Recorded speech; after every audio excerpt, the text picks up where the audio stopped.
If you're into movies, you might think I'm in Middle-earth. I'm proving to you that New Zealand's South Island isn't just a fantasy. Nowhere else in the world can you walk through rainforest, wetlands, beach, and glacier water all in one day. I'm headed to the Siberia Experience in the heart of the Siberia Valley. This remote experience will take us to the valley floor, and the only way to get there is by airplane. Veronica and I boarded the plane and held our breath as we flew so close to some of the glaciers, I thought we were going to touch.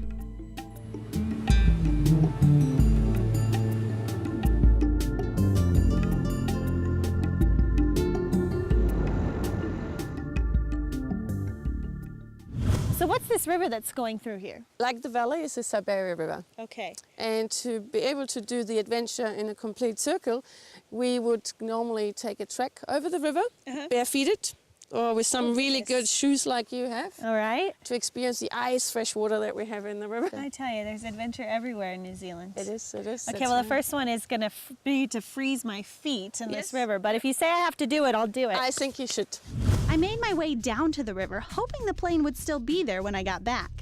I wondered why crossing the river was such a challenge. I mean, it looks perfectly calm. You know, I love how you're making me do this on my own. Well, I have done it, so I don't have to do it again. I know what it feels like. So well, I hope it's a very entertaining process for you. Hope so I'm just too. going to watch every step and make sure that I don't go floating down the Siberia River. That sounds good. Well, you're right. It's cold. Oh my gosh. Oh my gosh. The river water flows from the melting glaciers through the valley. And if you manage to make it across by foot, it will be more than just a cooling experience. Good. You just have the little task of coming back. Now, can you send the airplane over to get me? Unfortunately, that wasn't going to happen. At this point, I didn't feel my feet at all as I schlepped my way back. But that was pretty cool. Not too bad. No big deal, Veronica. No big deal. We left the valley to make our way to the other side of the river, to cross in a way that I hoped didn't involve getting wet. Hit it!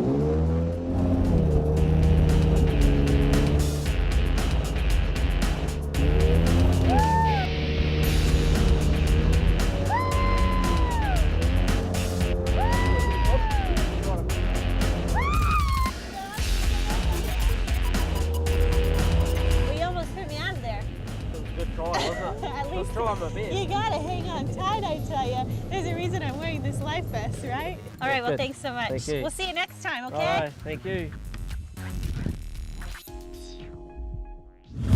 14 national parks preserve New Zealand's natural heritage, and 10 of them are in the South Island. Recognized for its large sounds that dominate the untouched sea, the largest park in all of New Zealand is known as Fiordland National Park. The northernmost part of the park is recognized for Milford Sound, running 15 kilometers inland from the Tasman Sea. The mouth of the fjord is surrounded by sheer rock and is known as the highest peak in the entire park.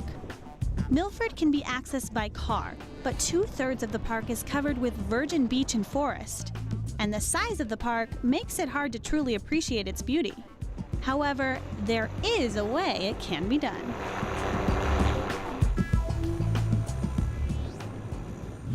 So I have to say, this is definitely the first time that I've had a helicopter land in front of the place I was staying to take me away. Cool. Would you say that this is a pretty exclusive ride and the only way to see? Well, it's a great way to see it. I mean, you know, the advantage that helicopters have is you can land in these places that are just very difficult to walk to. Well, I'd say this is going to be the best way to end a trip in New Zealand. Yeah. Well, should we take off? Let's go. All right. The flight was breathtaking. In a matter of minutes, I was overlooking glaciers, beaches, and of course the magnificent fjords. In the making of over 100,000 years, fjords are U-shaped glacier-carved valleys that have been flooded by the sea. Throughout the fjords, you'll find waterfalls tumbling down the sides. And with our VIP access, we could land wherever we wanted. You're probably in the most beautiful parks of New Zealand, and definitely the largest park with 3.4 million acres of land. And behind us you find the Dusky Sound, which is in the southern part or southern end of the Fiordland National Park. And it's a perfect day. It doesn't get much better than this. Stunning, yeah. We flew over thick forests with trees up to 800 years old, making our way to the south of Doubtful Sound. We asked the pilot to land so that we could stand in the heart of the sound, feeling like the only people on Earth. I don't know if these natural wonders could be found anywhere else in the world, but standing in the midst of it all, I was once again amazed with not only what the Earth holds, but the small country of New Zealand.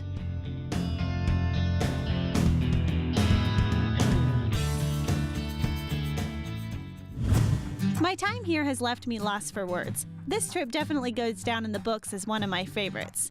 I saw all types of weather, the Kiwi charm, spontaneous adventures, tranquil landscapes, and most of all, I saw a country that was pure, which is a rare thing to find in our world. The organic splendor of New Zealand proves a small country can truly have it all.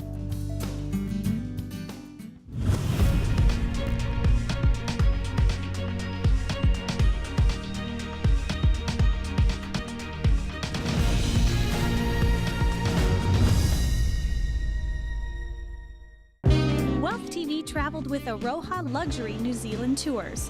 Let Aroha take you on a tour of both islands by foot, sea, and sky, making your luxury holiday a memorable one and allowing you to see the most beautiful country in the world through the eyes of a New Zealander.